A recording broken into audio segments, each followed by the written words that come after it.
Bonjour, bienvenue dans cette vidéo. Aujourd'hui sur Blender 2.8, nous allons voir le fonctionnement du viewport. Donc sans plus attendre, regardons cela sur Blender. Alors comme je vous ai expliqué au niveau de la vidéo sur l'introduction, le viewport c'est celui-ci. En fin de compte, ce viewport va comporter différents éléments. Lorsque vous faites un nouveau fichier, c'est qu'ici vous allez dans File, New, Général. Vous aurez automatiquement un mesh de type cube. Là aussi on verra ce que c'est un peu plus tard. Vous avez une lampe et ici vous avez une caméra. Alors chose très importante, vous apercevrez que sur Blender, vous sélectionnez un élément avec le bouton droit et non le bouton gauche comme on fait très souvent. Et oui, donc ça peut déranger beaucoup de personnes, mais croyez-moi, je vous conseille vivement de rester comme ça, car sinon vous allez être embêté quand vous allez suivre différents tutos, que ce soit les miens ou d'autres vidéos que vous regarderez sur YouTube.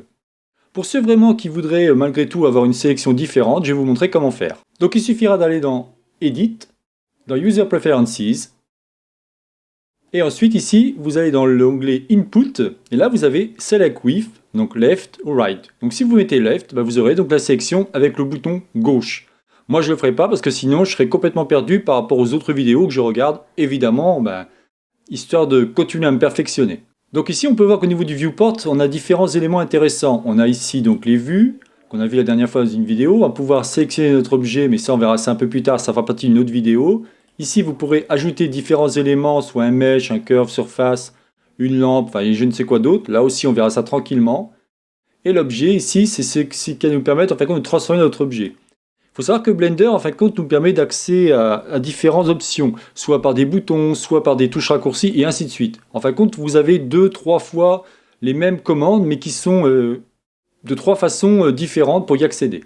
Le viewport ici, donc on a différents axes en fin de compte qui permettent de passer, vous voyez. Mais ça, je vous l'avais déjà expliqué.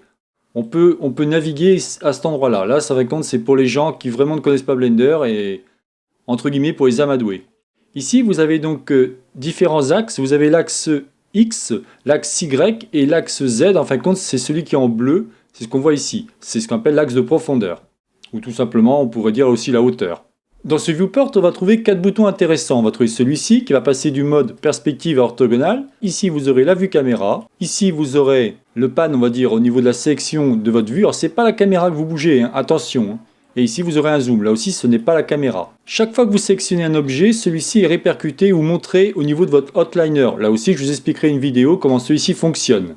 Et pour finir, au niveau du viewport, on a aussi ce que vous voyez ici, on a la grille avec les différents axes. Alors pour ceux que ça dérangerait, il suffit de cliquer ici sur Overlay.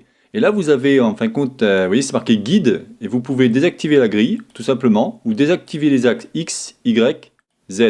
Et aussi la grille si on veut. Donc là, je réactive tout pour vous expliquer quelque chose. Ici, vous apercevez que vous avez Scale. Scale, en fin de compte, c'est 1, c'est marqué, vous voyez. Et 1, ça veut dire une unité. C'est-à-dire qu'à l'heure actuelle, Blender fonctionne avec une unité. C'est-à-dire que si je me mets ici en mode orthogonal, le carreau que vous voyez, c'est une unité.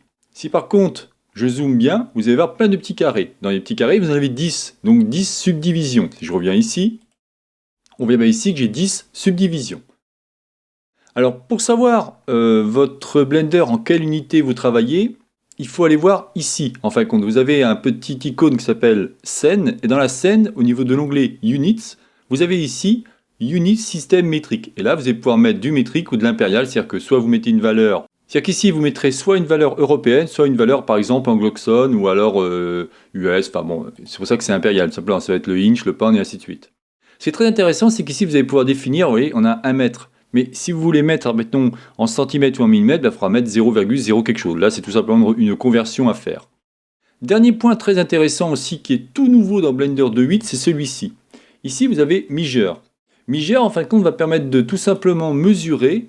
Alors ça, c'est très intéressant. J'avoue que dans mon cas, moi, je m'en sers beaucoup sur SketchUp, où je réalise tous mes objets en 3D, mais à taille réelle. C'est-à-dire comme ça, dès que je les mets dans les scènes, j'ai pas de problème de proportion.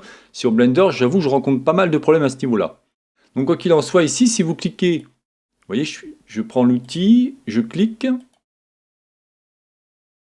et j'ai quelque chose qui va me permettre, alors je vais appuyer sur CTRL pour snapper, voilà. Et j'ai bien ici mon cube qui fait 2 mètres.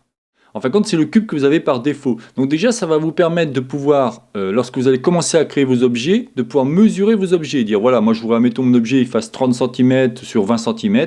Bon, ok, vous avez déjà un bon début pour avoir quelque chose à l'identique. Il ne sera pas précis. J'avoue que je ne me suis pas encore trop penché sur cet outil. Il ne sera pas précis, mais déjà, on arrivera à faire de très belles choses.